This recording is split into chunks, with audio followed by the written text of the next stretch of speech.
Protests and resistance movements have altered our outlook of what people are capable of when they are denied their rights. The deliberate genocide of Jewish people during the Holocaust forced people to take a stand, even if it put their life on the line.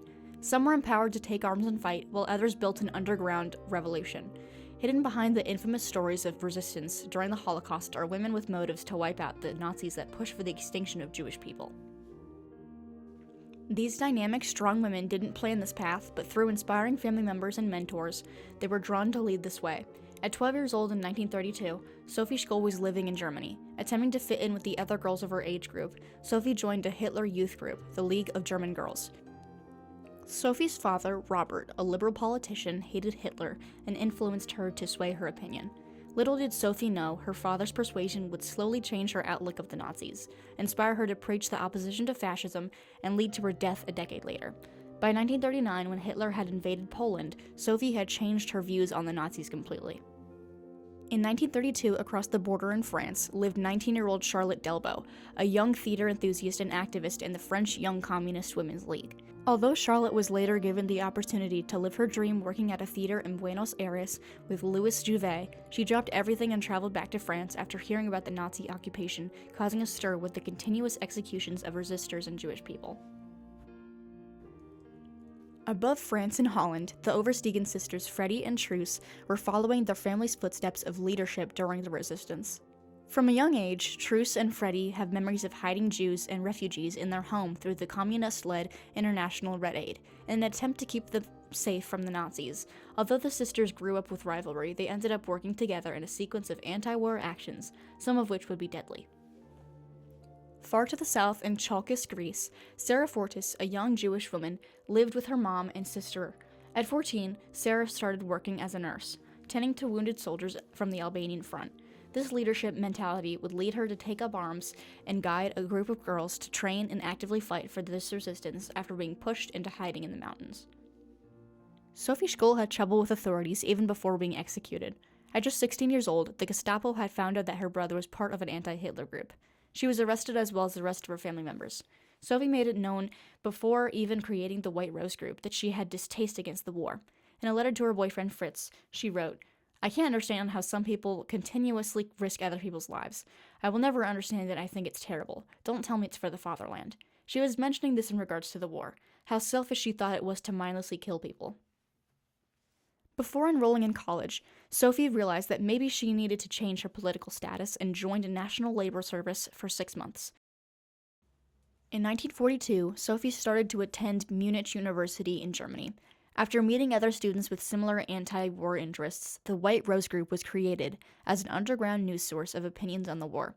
This group frequently published leaflets that preached anti-Nazis and anti-fascism.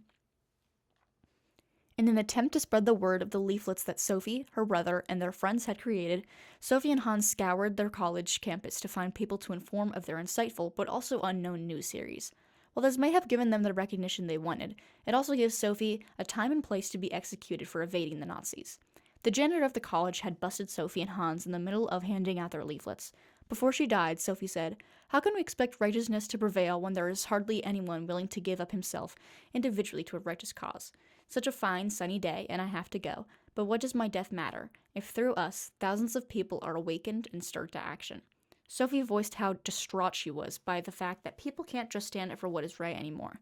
That humans beg and beg for things, but nobody will do the things that will make the so-called change. Sophie died on February 22, 1943.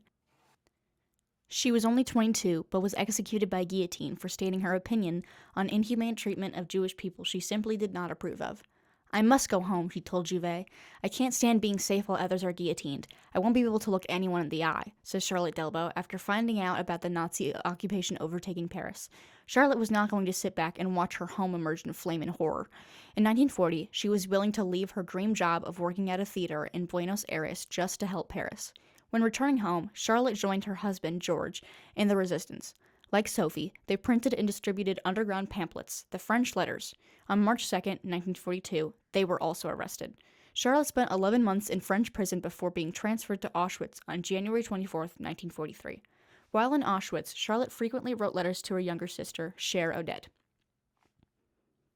One of her letters was during the spring. Charlotte writes, "I received your letters this morning, along with the virtual spring.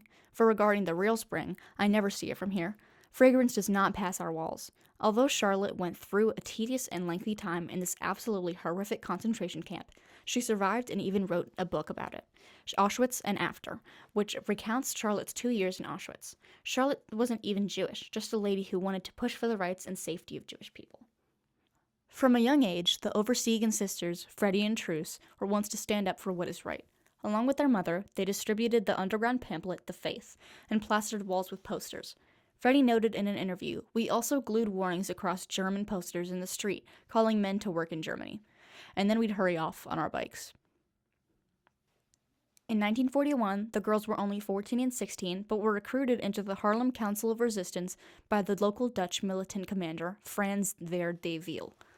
Truce recalled, "Only later did he tell us what we'd actually have to do.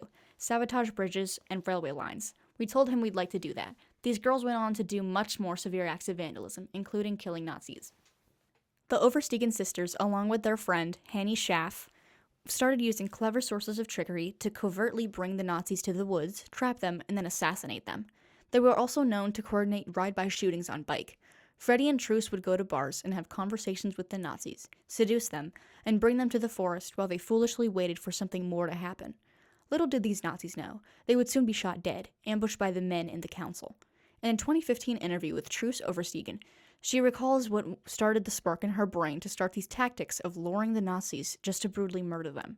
"When I was biking, I saw Germans picking up innocent people from the streets, putting them against a wall, and shooting them. I was forced to watch, which aroused such an enormous anger in me, such a disgust, a feeling of dirty bastards."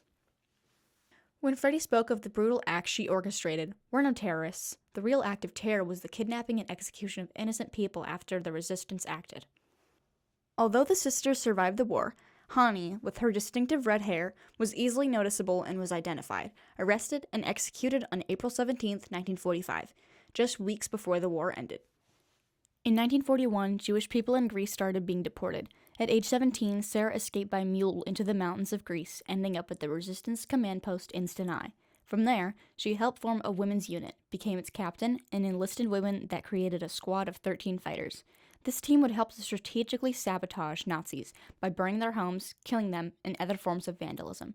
In a 2004 interview, Sarah recalls the training of the girls leading up to the actual killings they would cause.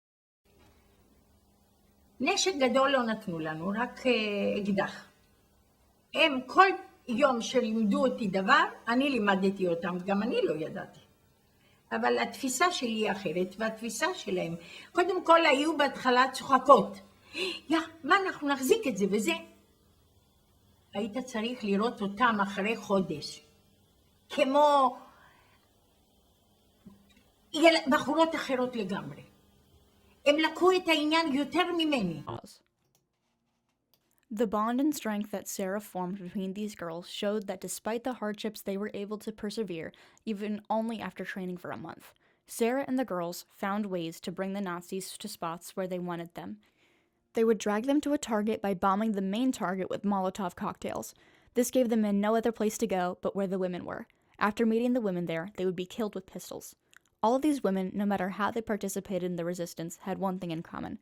They were all willing to protest the mistreatment of minority in doing any way to spread the word just for the sake of saving them, even if they were killed for doing so. Looking at it now, the Holocaust was obviously an atrocity in the world for a significant period of time. These women are the ones that proved it should have always been perceived that way. Take these women and use them as your inspiration for your own action in today's political world.